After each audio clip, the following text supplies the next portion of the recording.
نواب دواخانہ register سے میں ہوں حکیم قاری محمد نواب نوری۔ چونکہ ہم نے یہ سلسلہ علاج بالغذا کا شروع کیا ہوا ہے، چونکہ لوگوں کو بہت سی مختلف میڈیسن استعمال کر کے تھک چکے ہیں، تو ہم نے یہ سوچا ہے کہ علاج بالغذا کے ذریعے کیا جائے تاکہ ہر بندہ اپنے مزاج کے مطابق یا خود نہیں پتا تو کسی مستند طبیب سے پوچھ کر اپنا مزاج معلوم کر لے اور علاج بالغذا کا چارٹ دے کر استعمال کرے۔ چونکہ غذا 70% باڈی پہ اثر کرتی ہے اور دوائی جو ہے وہ 30% اثر کرتی ہے۔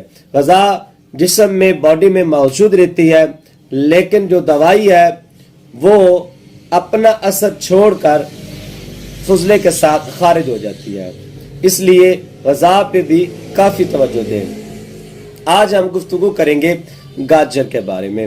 گاجر ایک مشہور عام سبزی ہے، اس کا پودا تقریباً 1 فٹ تک بلند ہوتا ہے۔ اس کے نیچے زمین کے اندر جڑ کو گاجر کہتے ہیں۔ اس کے پتے سونف اور سوئے کے پتوں سے مشابہ ہوتے ہیں۔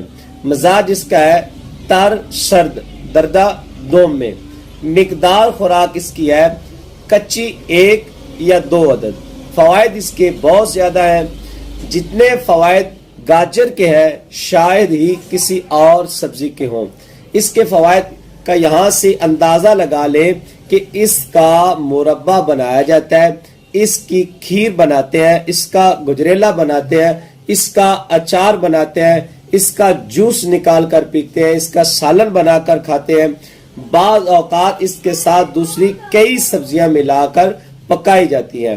گاجر میں وٹامن سی اور وٹامن اے کے علاوہ فولاد اور کیلشیم بھی پائے جاتے ہیں۔